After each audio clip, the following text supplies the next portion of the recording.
Mega love shout out sa aking mga friends dyan and viewers. Maraming salamat. Nagbabalik na naman ng lingkod si host Raymond. Mega love shout out po sa inyong lahat dyan mga host. Ayan.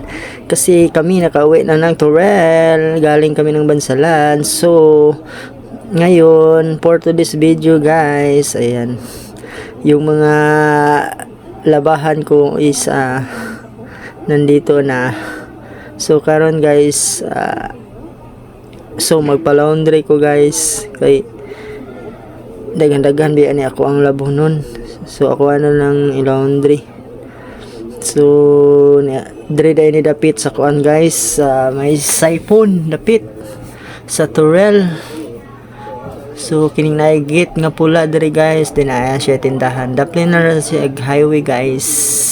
So sa mga taga Torel dira katuod na mo dari. Kung kapuyan mo manglaba, dire na sa laundry shop. So for this guys, ito nag-ulat-hulat sa ko, nagpalipas oras. So habang nagpaabot ko sa ako ang mga linabhan guys, wifi sa ko kadyot guys, yung naghulog og 5. Ang ulahang wifi dire guys, ang 5 is 1 hour lang man guys. Tingala lang ko ba dito sa Bansalan kaya ilang 5 pesos it is 5 hours. Ang tagal guys. So dire sa Torel, kwarta-kwarta raw ni sila guys. So ang 5 gihimo na lang 1 hour. So nagpundo-pundo sa ko dire guys, nagpaabot ko nga hapit na mahuman human ang tuyok ayun guys. Kuhaon na nako ni ron og isampay na po nako ni guys. Uli po nako balay, isampay nako ni pagkahuman guys.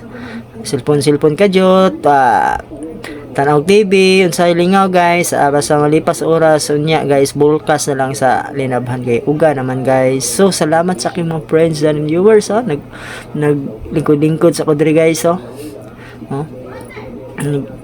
ulat-ulat sa guys ba pitik mingaw guys.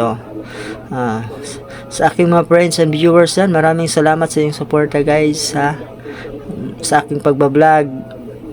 Maraming salamat sa inyo guys sa walang sawang support dyan. Sa mga non-viewers, maraming salamat guys. So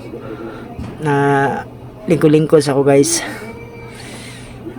Na siya guys, mumana ni ron guys. Uli na po ko guys kay maniud to na po. O diri na lang jud guys kutob ang akong pag-vlog. Like and share and comment sa aking mga friends and viewers dyan, mga non-viewer. Maraming salamat po sa inyong lahat sa suportan nyo sa aking bahay. Puntahan at lablabin yung bahay, mag-iwan ng bakas. Maraming salamat sa inyong support guys. God bless.